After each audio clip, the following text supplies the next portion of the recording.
जी हाँ मेरे प्यारे दोस्तों, आज मैं आपको माननीय सुप्रीम कोर्ट का एक ऐसा ऐतिहासिक फैसला बताने वाला हूं जिसके जरिए से माननीय सुप्रीम कोर्ट ने पत्नी के इतनी तेज फटकार लगाई कि पत्नी कोर्ट के अंदर खड़ी खड़ी रोने लगी। पत्नी के फटकार लगा के उसको कोर्ट से बाहर कर दिया और पूरे के पूरे 498 केस को पूरी तरह से खारिज कर दिया। बिल्कुल नया जजमेंट मैं आपको इस वीडियो के अंदर बताने वाला हूं जो अभी हाल ही के अंदर आया है। इसके अंदर माननीय सुप्रीम कोर्ट ने कई सारी बड़ी महत्वपूर्ण बातें कही है जो सभी प्रतिपक्ष के बहुत ज्यादा काम आने वाली है। तो बिल्कुल अंत तक बने रह के पूरी जानकारी का फायदा उठाइए, क्योंकि माननीय सुप्रीम कोर्ट ने इसके अंदर 2 गाइडलाइन भी दी है जिसका फायदा हर एक प्रतिपक्ष को मिलने वाला है। तो बिल्कुल अंत तक बने रहिए और इस चैनल को अभी तक सब्सक्राइब नहीं करें तो सब्सक्राइब करके बेल आइकन को जरूर दबा दीजिए। तो चलिए शुरू करते हैं। तो वेलकम दोस्तों, मैं हूं आपका अपना एडवोकेट जितेंद्र। तो दोस्तों, जैसा कि आप सभी को अच्छे से पता है कि माननीय सुप्रीम कोर्ट समय समय के ऊपर ऐसे कई सारे जजमेंट दे चुकी है जिसके अंदर 498 का मिसयूज बताया गया है कि आजकल पत्नियों के द्वारा 498 को हथियार की तरह इस्तेमाल किया जा रहा है, न कि इसका उपयोग किया जा रहा है पति पक्ष को प्रताड़ित करने के लिए, उनको प्रेशराइज करने के लिए, उनको दबाव में लाने के लिए, उनसे बदला लेने की भावना के लिए 498 का मिसयूज किया जा रहा है।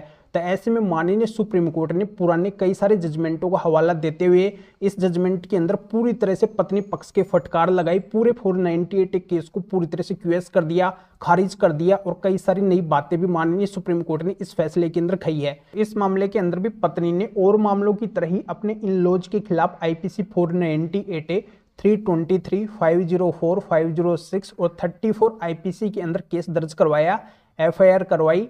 इसका इन्वेस्टिगेशन हुआ, चार्जशीट बननी, मामला कोर्ट के अंदर पहुंच गया, ट्रायल के अंदर पहुंच गया। फिर इन लॉज के द्वारा इस मामले को क्यूएस करवाने के लिए हाई कोर्ट के अंदर जाया गया, पर हाई कोर्ट से उनको सफलता नहीं मिली। इस वजह से अंततः मामला पहुंचा माननीय सुप्रीम कोर्ट के सामने, माननीय सुप्रीम कोर्ट के अंदर। तो माननीय सुप्रीम कोर्ट ने इस पूरे मामले को गहराई से देखने के बाद में अपने पुराने कई सारे जजमेंट का भी इस जजमेंट के अंदर हवाला दिया। कैकेसन कोसर नाम के जजमेंट का हवाला दिया, अचिन गुप्ता के नाम से जजमेंट जो दिया था उसका हवाला दिया।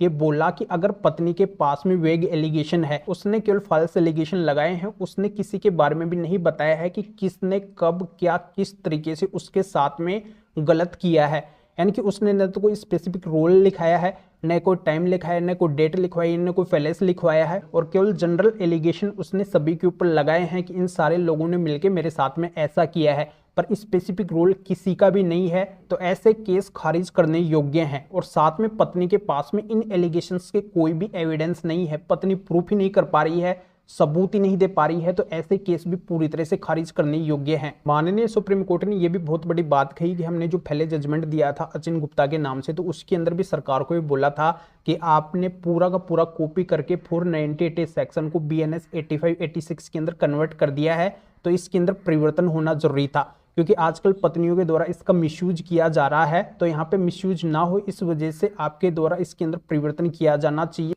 जिससे मिसयूज रुक सके। तो इसके अंदर परिवर्तन होना बहुत ही जरूरी है। अगली बड़ी बात माननीय सुप्रीम कोर्ट ने यह भी बोली कि न्याय के लिए किसी को भटकना नहीं पड़े, ऐसा कानून का सिस्टम होना चाहिए। जैसे अगर ट्रायल कोर्ट के पास में 498 का मामला आ रहा है या फिर हाई कोर्ट के पास में 498 का मामला आ रहा है और वो मामला चलने लायक नहीं है, यानी कि वो खारिज होने लायक मामला है, फॉल्स एलिगेशन है, किसी भी एलिगेशन की अगर पत्नी के पास में एविडेंस नहीं है, तो ऐसे मामले को नीचे कोर्ट के द्वारा ही खारिज कर देना चाहिए। उन व्यक्तियों को यहाँ पे माननीय सुप्रीम कोर्ट तक परेशान होने के लिए ना आना पड़े, यानी कि यहाँ तक उनको ना पहुंचना पड़े। हर व्यक्ति यहाँ तक नहीं पहुंच सकता है।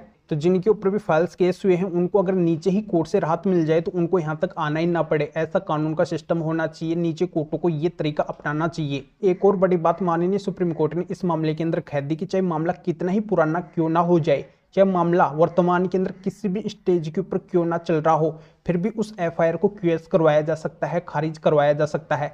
जैसे बहुत से लोगों के द्वारा ये बोला जाता है कि इस मामले के अंदर एफआईआर हुई, एफआईआर के बाद में इन्वेस्टिगेशन हुआ, चार्जशीट पेश हुई, कोर्ट के अंदर भी ट्रायल चल रहा है, तो ऐसी स्थिति के अंदर एफआईआर क्यूएस नहीं हो सकती है, खारिज नहीं हो सकती है, क्योंकि मामला अब आगे बढ़ चुका है, समय बीत चुका है। तो ऐसा बिल्कुल भी नहीं है, उस एफआईआर को भी क्यूएस करवाया जा सकता है, खारिज करवाया जा सकता है। माननीय सुप्रीम कोर्ट ने यह बात इस मामले के अंदर साफ साफ बोली है।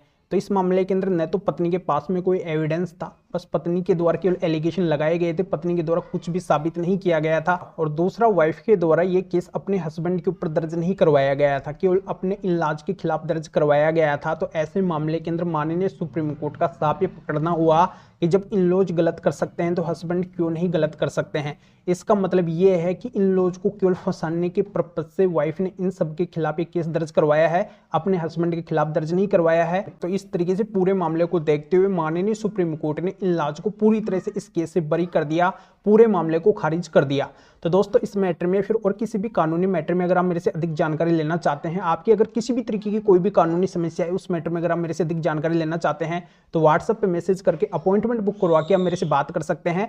अपनी किसी भी तरीके की कोई भी कानूनी समस्या है तो उसका समाधान मेरे से जान सकते हैं। तो इस महत्वपूर्ण माननीय सुप्रीम कोर्ट के जजमेंट की डिटेल इस वीडियो को डिस्क्रिप्शन के अंदर दी गई है। अभी आप इस वीडियो को लाइक कर दीजिए और शेयर भी कर दीजिए जो और लोगों तक भी जानकारी पहुंच सके। तो वीडियो देखने के लिए आप सभी का बहुत बहुत धन्यवाद।